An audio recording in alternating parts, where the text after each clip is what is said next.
Hello friends, good morning. എല്ലാവർക്കും അർച്ചന ചേച്ചി LLB സീരിയലിന്റെ ലേറ്റസ്റ്റ് എപ്പിസോഡ് റിവ്യൂയിലേക്ക് സ്വാഗതം. അങ്ങനെ അമ്പാട്ടിൽ നിന്ന് രുക്കു ചന്ദ്രയെ വിളിക്കുന്നുണ്ട്. എന്നിട്ട് പറയുന്നുണ്ട് അനിയന്മാർ ചേച്ചിയെ അന്വേഷിച്ച് കരിമലക്കുടയിലേക്ക് പുറപ്പെട്ടിരിക്കുകയാണെന്ന വിവരം രുക്കു ചന്ദ്രയെ അറിയിക്കുകയാണ്. ചന്ദ്ര അപ്പൊ പറയുന്നുണ്ട്, അങ്ങനെയാണോ? ശരി, എന്തെങ്കിലും പുതിയ വിശേഷങ്ങളുണ്ടെങ്കിൽ നീ എന്നെ വിളിക്കണേ എന്ന് പറഞ്ഞ് ചന്ദ്ര ഫോണ് കട്ട് ചെയ്യാണ്. എന്നിട്ട് രുക്കു പറഞ്ഞ വിവരം വിജയശങ്കറിനോട് ചന്ദ്ര പറയുന്നുണ്ട്. ഇവര് പോയിട്ടുണ്ട്, ഇനിയെങ്ങാനും അർച്ചനയെ കണ്ടുപിടിക്കുമോ എന്ന് ചന്ദ്ര ചോദിക്കുമ്പോ വിജയശങ്കർ പറയുന്നുണ്ട്, ഈ രാത്രിയിലോ ഇവർക്ക് ശ്രമിച്ചാലും അവർക്ക് അങ്ങോട്ടേക്ക് പോവാൻ കഴിയില്ലെന്ന് വിജയശങ്കർ തീർത്ത് പറയുകയാണ്. കരിമലക്കുടയിലേക്ക് പോകുന്ന അനന്തനെയും മുകുന്ദനെയും അച്ചുവിനെയും പോലീസുകാർ തടയുന്നുണ്ട്. ഈ രാത്രിയിൽ കരിമലക്കുടയിലേക്ക് നിങ്ങൾ എന്തിനാണ് പോകുന്നത്? രാത്രി അങ്ങോട്ടേക്ക് പോകുന്നത് നിരോധിച്ച കാര്യം നിങ്ങൾക്ക് അറിയാവുന്നതല്ലേ? പിന്നെന്തിനാണ് നിങ്ങൾ അങ്ങോട്ടേക്ക് പോകുന്നതെന്ന് പോലീസ് ചോദിക്കുമ്പോ അവര് പറയുന്നുണ്ട്, ഞങ്ങൾക്കറിയാം സർ, അങ്ങോട്ടേക്ക് രാത്രി പോവാൻ പാടില്ലെന്ന്. പക്ഷേ ഞങ്ങളുടെ ചേച്ചി അവിടെയുണ്ട്, ചേച്ചിയെ രക്ഷിക്കാനാണ് ഞങ്ങളിപ്പോൾ അങ്ങോട്ടേക്ക് പോകുന്നതെന്ന് പറയാണ്. പോലീസുകാരനൊപ്പം പറയുന്നുണ്ട്, പാസ് ഇല്ലാതെ അങ്ങോട്ടേക്ക് കടത്തിവിടാൻ കഴിയില്ല,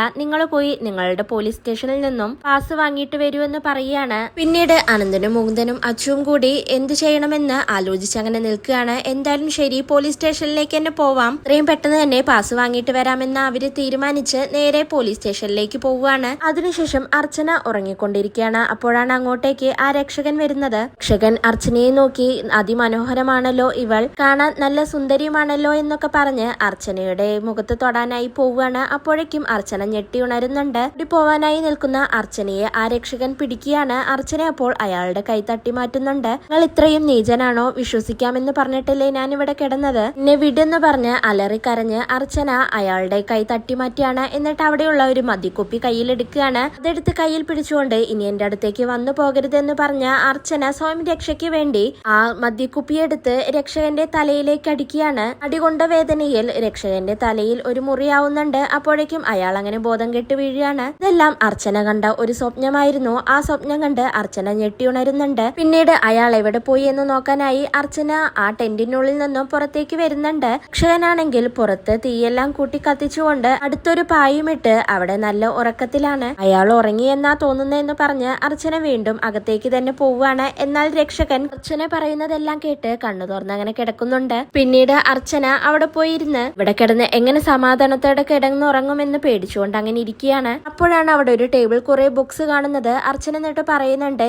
വായനാശീലമുള്ളവർ നല്ലവരാണെന്നാണ് പറയുന്നത്, പക്ഷെ ഇയാൾ ഒരു കുടിയനായി പോയല്ലോ, ഒരുത്തിനെ കുറിച്ച് ചോദിച്ചറിയാതിരിക്കുന്നത് തന്നെയാണ് നല്ലത്. അയാൾ എന്തായാലും നന്നായി കുടിച്ചിട്ടുണ്ട്, ഇയാളിൽ നിന്നൊക്കെ എന്ത് ആക്രമണവും ഏത് നിമിഷം വേണമെങ്കിലും പ്രതീക്ഷിക്കാം എന്ന് പറഞ്ഞുകൊണ്ട് അർച്ചന തന്റെ ഹാൻഡ് ബാഗിലുള്ള പെപ്പർ സ്പ്രേ എടുത്തു നോക്കുന്നുണ്ട്. എന്തെങ്കിലും ആക്രമണം ഉണ്ടായാൽ ഇത് തന്നെ രക്ഷയാണെന്ന് അർച്ചന ചിന്തിക്കുകയാണ്. അതിനുശേഷം അനന്തനും മുകുന്ദനും അച്ചുവും കൂടി പോലീസ് സ്റ്റേഷനിൽ എത്തുന്നുണ്ട്. നിങ്ങൾക്ക് കരിമലക്കുടയിലേക്ക് പോവാൻ പാസ് വേണമെന്ന് അവിടെയുള്ള ഒരു പോലീസുകാരനോട് പറയുമ്പോൾ അയാൾ പറയുന്നുണ്ട്, നിങ്ങൾക്ക് പാസ് വേണമെങ്കിൽ SIയെ കാണണമെന്ന് പറയാണ്. അപ്പോഴേക്കും അങ്ങോട്ടേക്ക് ദിലീപ് വരുന്നുണ്ട്. പിന്നീട് ദിലീപിനോട് അച്ചു പറയുന്നുണ്ട്, കരിമലക്കുടയിലേക്ക് പോവാൻ ഞങ്ങൾക്ക് പാസ് വേണം, അത് ഞങ്ങൾക്ക് തരണമെന്ന് പറയാണ്. ദിലീപ് അപ്പൊ ചോദിക്കുന്നുണ്ട്, നിങ്ങൾ എന്തിനാണ് ഈ രാത്രിയിൽ ഇപ്പോ അങ്ങോട്ടേക്ക് പോകുന്നത്? ഇനി വല്ല കഞ്ചാവ് കേസും തുടങ്ങിയോ എന്ന് ചോദിക്കുകയാണ്. കുന്ദനപ്പ പറയുന്നുണ്ട്, ഞങ്ങളുടെ ചേച്ചി അങ്ങോട്ടേക്ക് പോയി ഇതുവരെ തിരിച്ചെത്തിയിട്ടില്ല, ചേച്ചി അന്വേഷിക്കാനാണ് ഞങ്ങൾക്ക് പാസ് വേണമെന്ന് പറഞ്ഞതെന്ന് മുകുന്ദൻ പറയുന്നുണ്ട്. പോലീസുകാരൻ ദിലീപ് അപ്പ പറയുന്നുണ്ട്,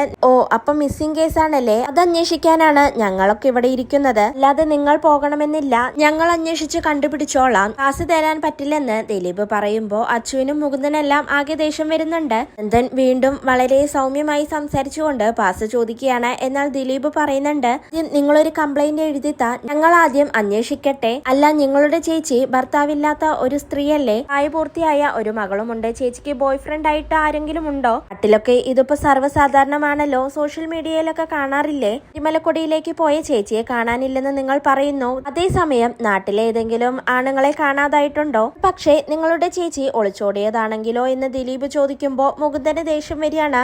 എടോ, ഞങ്ങളുടെ ചേച്ചിയെ പറ്റി അനാവശ്യം പറഞ്ഞാലുണ്ടല്ലോ ഞങ്ങൾ സഹിക്കില്ല, ഞാൻ യൂണിഫോമിലായി പോയി, അല്ലെങ്കിൽ തന്റെ പല്ല് അടിച്ചു കൊഴിച്ചേനെ എന്ന് മുകുന്ദൻ പറയുമ്പോ ദിലീപിന് ദേഷ്യം വരികയാണ്. താൻ അത്രയ്ക്കായോ എന്ന് ചോദിക്കുമ്പോ അനന്തൻ, സാർ പ്ലീസ് ഞങ്ങൾക്ക് കരിമലക്കുടയിലേക്ക് പാസ് വേണമെന്ന് പറയാണ്. ദിലീപ് പറയുന്നുണ്ട്, പാസ് തരാൻ സൗകര്യമില്ല, പെങ്ങളെ കാണാനില്ലെങ്കിൽ കംപ്ലൈന്റ് തന്നിട്ട് പോണമെന്ന് പറയാണ്. പിന്നീട് അനന്തനും ദിലീപും തമ്മിൽ വാക്ക് തർക്കമാവുകയാണ്.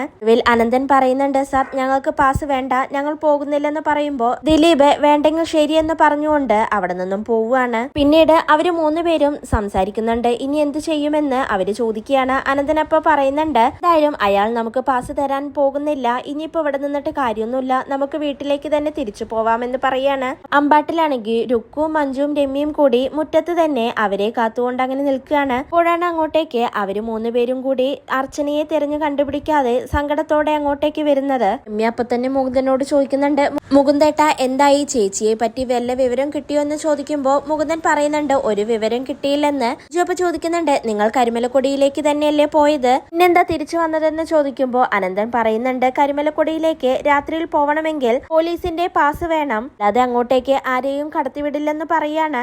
അപ്പൊ ചോദിക്കുന്നുണ്ട്, പോലീസ് സ്റ്റേഷനിൽ പോയിട്ട് പാസ് കിട്ടിയില്ലേ എന്ന്. അല്ല, ഞങ്ങൾ പോലീസ് സ്റ്റേഷനിൽ പോയ കാര്യം നീ എങ്ങനെ അറിഞ്ഞു എന്ന് അച്ചു അപ്പൊ തന്നെ ചോദിക്കുമ്പോ രുക്കു ആകെ പതറുന്നുണ്ട്. അല്ല, ഞാനത് ഊഹിച്ചു പറഞ്ഞതാണ്, കരിമലക്കൊടിയിലേക്ക് പോലീസ് പാസ് വേണമെന്നല്ലേ പറഞ്ഞത്, അപ്പൊ പിന്നെ നിങ്ങൾ എന്തായാലും പോലീസ് സ്റ്റേഷനിലേക്ക് പാസ് വാങ്ങാനായി പോവാതിരിക്കില്ലല്ലോ എന്ന് രുക്കു പറയുന്നുണ്ട്. അപ്പോഴാണ് മഞ്ജു പറയുന്നത്, അർച്ചന ചേച്ചിക്ക് ഇത് എന്തിന്റെ ആവശ്യമായിരുന്നു, ഇപ്പോഴെന്തിനാണ് അങ്ങോട്ടേക്കൊക്കെ പോവാൻ നിന്നത്, ഇവിടെ എന്തെങ്കിലും കാര്യങ്ങളുണ്ടെങ്കിൽ അതെല്ലാം ചേച്ചിയെ അറിയിക്കണം, പക്ഷേ ചേച്ചിയുടെ കാര്യങ്ങളൊന്നും നമ്മളെ അറിയിക്കാറില്ല എന്നൊക്കെ മഞ്ജു പറയുമ്പോ രമ്യ പറയുന്നുണ്ട്, ചേച്ചിയുടെ കൂടെ നിങ്ങൾ ആരെങ്കിലും പോവണമായിരുന്നു, നിങ്ങൾക്ക് ആർക്കെങ്കിലും പോയിരുന്നെങ്കിൽ ഇപ്പോൾ ഇങ്ങനെയൊന്നും ഉണ്ടാവില്ലെന്ന് പറയാണ്. മഞ്ജു വീണ്ടും അർച്ചനയെ കുറ്റപ്പെടുത്തിക്കൊണ്ടിരിക്കുമ്പോൾ അനന്തനെല്ലാം പറയുന്നുണ്ട്, മതി നിർത്ത്, നീയും ചേച്ചിയെ കുറ്റപ്പെടുത്തേണ്ട ആവശ്യമില്ല, ചേച്ചിക്ക് അത്രയും അത്യാവശ്യമായതുകൊണ്ടായിരിക്കും ചേച്ചി അങ്ങോട്ടേക്ക് പോയത്, അതിനെ പറ്റി ഒരു സംസാരം വേണ്ട, ചിന്നു എവിടെ എന്ന് ചോദിക്കുമ്പോ ഇവര് പറയുന്നുണ്ട്, ചിന്നു ഉറങ്ങിയെന്ന് തോന്നുന്നു എന്ന്. ഇതിനപ്പോ വീണ്ടും പറയുന്നുണ്ട്, ശരി ചിന്നു ഉറങ്ങിക്കോട്ടെ, ഇനിയിപ്പോ ഉണർത്താനൊന്നും നിൽക്കണ്ട, ചേച്ചി വന്നിട്ടില്ലെന്നറിഞ്ഞാൽ അവൾക്ക് കൂടുതൽ സങ്കടമാവുമെന്ന് അനന്തൻ പറയുകയാണ്. എന്നാൽ ഇതെല്ലാം അകത്തു നിന്ന് കേട്ടുകൊണ്ട് അമ്മ വരാത്ത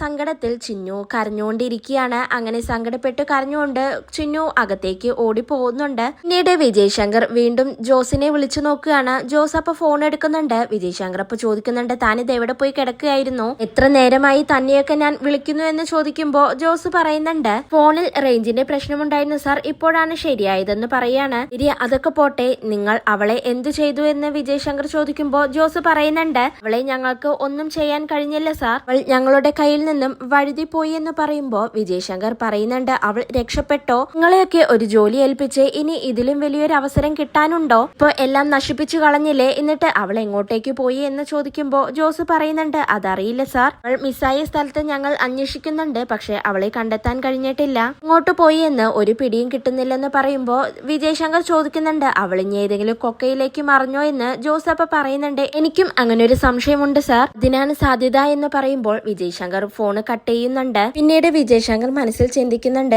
കരിമലക്കൊടിയിലേക്ക് പോയ അർച്ചന ഇനി തിരിച്ചു വരില്ലേ, അവള് അവിടെ തന്നെ അവസാനിച്ചോ എന്നൊക്കെ ചിന്തിക്കുകയാണ്. പിറ്റേ ദിവസം രാവിലെ അർച്ചന ഉറക്കം ഉണർന്നെഴുന്നേൽക്കുകയാണ്. നേരം നല്ല വെളുത്തിട്ടാണ് അർച്ചന ഉറങ്ങി എഴുന്നേൽക്കുന്നത്. പെട്ടെന്ന് എഴുന്നേൽക്കുന്ന അർച്ചന പുറത്തുപോയി ആ രക്ഷകനെ നോക്കുന്നുണ്ട്. അവിടെ ആരെയും കാണുന്നില്ല, അയാളുടെ സാധനങ്ങളൊന്നും തന്നെ അവിടെ ഇല്ല. പിന്നീട് അർച്ചന മനസ്സിൽ ചിന്തിക്കുന്നുണ്ട്, ഇയാളിത് എവിടെ പോയി എന്ന്, ഇപ്പൊ ഏതാണ് സ്ഥലം, ഇവിടെ നിന്നും എങ്ങനെയാണ് പുറത്തു പോവുക, വഴിയും എങ്ങോട്ടാണെന്ന് അറിയുന്നില്ല, അയാളെയും കാണാനില്ല, ഇവിടെയൊന്നും ഒരു മനുഷ്യരുമില്ലേ, ഞാൻ ഇനി എന്തു ചെയ്യും, എന്തായാലും ഇവിടുന്ന് രക്ഷപ്പെടണമെന്ന് ചിന്തിച്ചുകൊണ്ട് അർച്ചന വേഗം അവിടെ നിന്നും ഹാൻഡ് ബാഗും എടുത്തുകൊണ്ട് പോവുകയാണ്. കുറെ വഴികളിലൂടെ നടക്കുന്നുണ്ടെങ്കിലും താന് ഇത് എവിടേക്കാണ് പോകുന്നതെന്നും ഏതാണ് വഴിയെന്നും അർച്ചനയ്ക്കൊരു നിശ്ചയവുമില്ല. നീ എങ്ങോട്ടേക്ക് പോകുമെന്നറിയാതെ ആകെ പേടിച്ചുകൊണ്ട് അർച്ചന അങ്ങനെ കാട്ടിനുള്ളിൽ നിൽക്കുകയാണ്. ഇതോടെയാണ് ഇന്നത്തെ എപ്പിസോഡ് അവസാനിക്കുന്നത്.